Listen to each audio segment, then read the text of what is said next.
this game is ours 100% of the time. So Sean is fine, kills the left. Oh, it's actually not fine. I lied. Ugh!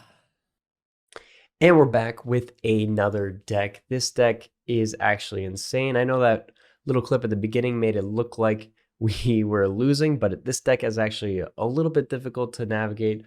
It's hard to figure out exactly what the best plays are going to be. So it took us a little bit of time, but we figured it out. We cracked the code. This deck is actually cracked itself.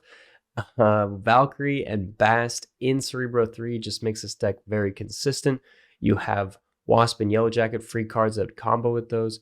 You have Rhino to get rid of some of those nasty locations that Cerebro and Mystique wouldn't like to keep that Cerebro power up. You have Cosmo, which is actually one of the best cards in the game right now to just shut down your opponent and also protect your Cerebro and Mystique from anything that could come their way. You have Adam Warlock, one of the only cards in the game that lets you draw cards to keep that consistency up so that you can actually draw into your Valkyrie and your Cerebro. That card actually combos really well with Yellowjacket and Bast. So Bast, you can play it on turn 1, make that Adam a 3. If you actually happen to get also Yellowjacket and Wasp in there, those can also get buffed up and played out with Adam as well. You have Blade, which will combo with Valkyrie on the last turn. Armor is just a really good tech card right now that allows you to shut down your opponent's destroy cards, and also if you happen to buff your cards up above 7, which is usually the highest you'll get with this deck, but sometimes if you can copy Cerebro out with like a Sinister London or a Cloning Vats, you can get up there like you saw in that first game. And if we would have had armor down, we could have protected our Cerebro from that Sean, but we unfortunately did not have it out there. But yeah, let's go ahead and get in the games. Make sure if you haven't subscribed to this yet, make sure you're subscribing. We're going to be putting out a lot more gameplay videos and other decks. But yeah, I'd stick around for all the games. They're all going to break down each different piece of this deck. Pretty much you don't want to be playing out cards on turn 1 most of the time unless it's Bast and you have Bastable cards in your hand. The only other card you have that is a 1-drop is Blade, and you don't want to be playing out your 0-drops early. So even with the Hood does not combo with our deck very well unless we Bast the Hood to be a 3-drop. So we don't really care about playing out the Hood because we don't want the 1/6 because it'll ruin our Cerebro, which we got the Hood from the Daily Bugle. So our opponent is running a destroy deck. So we hope to draw our armor at some point. We do have Cosmo. We drew armor, which is really good. Sometimes when I draw armor and it's like this, I do like to snap because it does ruin their plans a lot. However, it is one of those times that if you snap too early on turn 2, sometimes they will know that you want to block their destroy play and they will swap their play up. So I recommend holding to snap till a little bit later in the turn timer when people have ended their turn, which does take advantage of it a little bit. But yeah, I do like this play. And sometimes I do like to snap and then wait a little bit, because then when you end your turn, you can see if they had ended their turn before, so you can kind of know, but it doesn't really matter because the turn's going to play out anyway. So we did not get the Bucky in with the Nova. However, didn't really matter because he put it on the Isle of Silence, so we couldn't have played armor there anyway. We can't play Cosmo there anyway. So overall, oh, and this also, he snapped us back because the Bifrost is here. So with the Bifrost, it means that our armor is going to move into the Isle of Silence and be worthless, which means he can kill his Nova. So we only really have a couple plays here. We can play Cerebro. He has 3 power on the board. We have 3 power on the board. The Cerebro will have 5. He might be playing a Deathlock this turn, I would assume, if he's snapping. And yep, as we expected. So that just means we cannot take priority. We could not get the Cosmo into a good spot because we can, however, Rhino. But if we Rhino, we don't get our Mystique value. So I think I would rather Mystique here. Even though I'll unlock the armor, unlock the Nova, it's not a huge deal. There's a chance that he plays the Hood into here this turn, so it might be good value to Rhino, but then we're never getting the Mystique down. I think the Mystique is higher value than locking in the Nova and Hood. So he played the Hood and the Killmonger out early. So he didn't want to wait. He must have not had a better turn to play out. So he's killed 2 cards, which means we can expect a wave on this turn. We can expect a wave. So we can Rhino this, but it would put our armor back on. However, it won't do anything this turn to him. We have to play around the wave, unfortunately. So we're going to have to play out our cards that we wouldn't be able to play out without wave. So we're going to hope to draw Valkyrie and play it over here. I want to have 14-7. This will be nothing. So this is our plan. It might even be better to play Sentinel on the left here. We're already winning mid. He plays wave mid, though. I want to be winning it. But it's not enough because he can still spread out 2 cards. This is a tough turn. All right, he played it to the left, which is actually better for us, I think.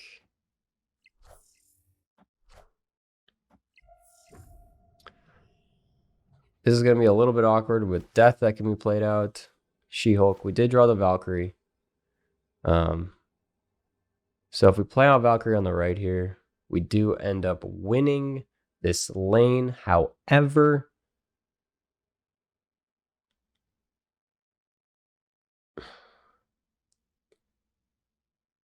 yeah, we maybe should have played Wasp into one of the other lanes. He probably plays 1-on-1 here and we lose. But we're going to play it out, see how it works. Oh, he played both on the left. This guy might not know this deck. He probably did not realize that we were already going to win the right here with Valkyrie. So a lot of people do not expect this at this point. Had he played Death here and Demon here, he may have just expected more 3-drops to come out and us to double down on the left location, which means he couldn't just play the Demon out, because if we played one more, if we played it, I guess we only had 1 card we could play because, yeah, that was just bad by him. Since we were waived, he should have known we could only play 1 card, and he could have just played the Demon and then Death mid and won the game. So this game, we have Bast in our opening hand. We currently only have 1 Bastable card. We don't really have a turn 2. Like I said again, Blade is not something you want to be playing out on anything but turn 6 usually. So we're just going to hold on to that. Mystique is 0 power, so we could Bast it up, but without a turn 2 play, I'd rather draw into another card and then play Bast so that we can maybe get 1 extra card with Bast value, which is great here because we didn't draw a turn 2. We drew a Cerebro, so we get both the Bast value. So holding was definitely the correct play. The only time Bast would have been an awkward play is if we drew into Sentinel or Armor, and we wouldn't have been able to play those out instead. So Space Throne is a little bit awkward. I do like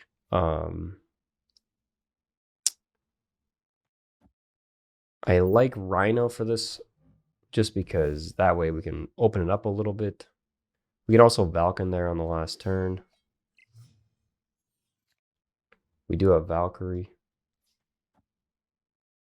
So we probably can win mid pretty handily with 22 power. This is going to be a little bit weird. We can't play anything to the left. We can play Cosmo and Titan. Oh. He locked us up, unfortunately, with Titania, which means we might lose because that steals our buffs. So this might be it for... Oh, wait, we sent it back to him. Oh, perfect. Okay. The ordering was actually perfect for us, and we drew Rhino. He can no longer send Titania over, so we're going to snap him. Usually I don't like to snap for these videos just because people will retreat sometimes, and we don't get to play it out. It is safety blade, however, so I think he might want to play it out. He might think he still has a chance. We're going to go ahead and...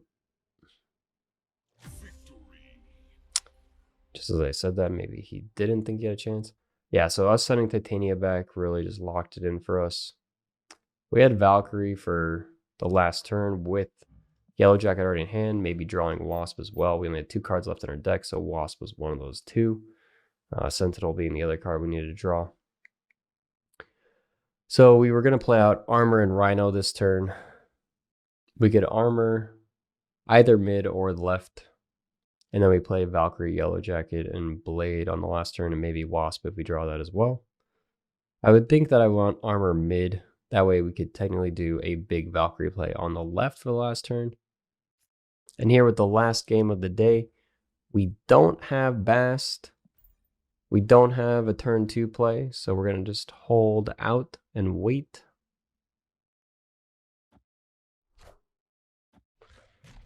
It's an interesting Korg skin I've never seen.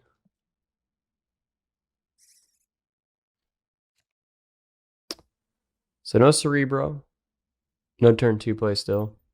We have drawn Mystique, which means that we have 1/2 of our Cerebro combo. We have Valkyrie. Valkyrie's pretty okay with squirrels, as long as we can get Cerebro. Now Xandar makes things a little bit weird. We do have Rhino, which we're going to go ahead and get rid of it with. If we didn't have Rhino, we could always do a Yellowjacket play on the last turn to bring our 3 power cards back down. Playing Rhino does kind of give away our plan, though. All right, we drew Bast. So we have priority this turn. We're going to make this our... we're going to make this our Valkyrie lane. Playing Cosmo on the left. I almost played Cosmo mid. Looks like it might have been smarter. Yep. Would have been a lot smarter. All right, we drew out the Cerebro. Perfect timing. Kind of perfect timing, actually. Not exactly perfect timing. So we can play out Yellowjacket and Valkyrie. Or we could just play Valkyrie and then we can play out these on the last turn. We have the Cosmo lane for this. So this seems fine. We're going to go ahead and snap him. This gives him a little bit of extra power mid with the Mr. Negative buff. But overall, it's better for us because these are all going up by a lot.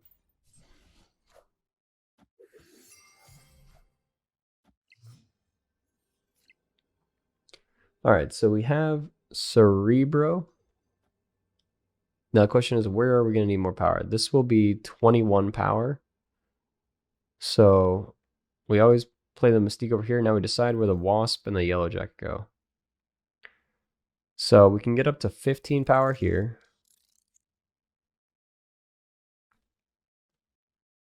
I think we just spread it out and do 21 and 21. Well, this will be 22, 15, and 21. That should be, we actually can't play, we have to play the Yellowjacket on the left with the Cosmo, and the Wasp over here. And this should be a win. Yep, so we played more power to the right, which I think was the right call. We didn't need to commit any more to the middle. We might lose the left, because he did commit a little bit over here. It was a big committal, so this might be a Mystique. Yep, so this might be a close call here. We couldn't put any more power here with the squirrel, unfortunately. Wong is a little spooky. Black Widow will not do it. So lucky for us, he did not have quite enough power. His 2 flipped cards, though, were his best 2 flipped cards. He top decked Iron Man and Mystique, but that allowed us to take down a 4-cube win. He could have been taken for 8. Unfortunately, he must not been super confident for some reason, but I think if I top decked Iron Man and Mystique after a Mr. Negative turn, I'd be a little bit more confident in myself. But good games. Thanks for watching. Check out the next video and make sure you subscribe and like this one. Tell me in the comments what you think of this deck. Do you think it's going to be the new meta deck? Or what? What's going to happen? Who's going to know? Ooh, I don't know.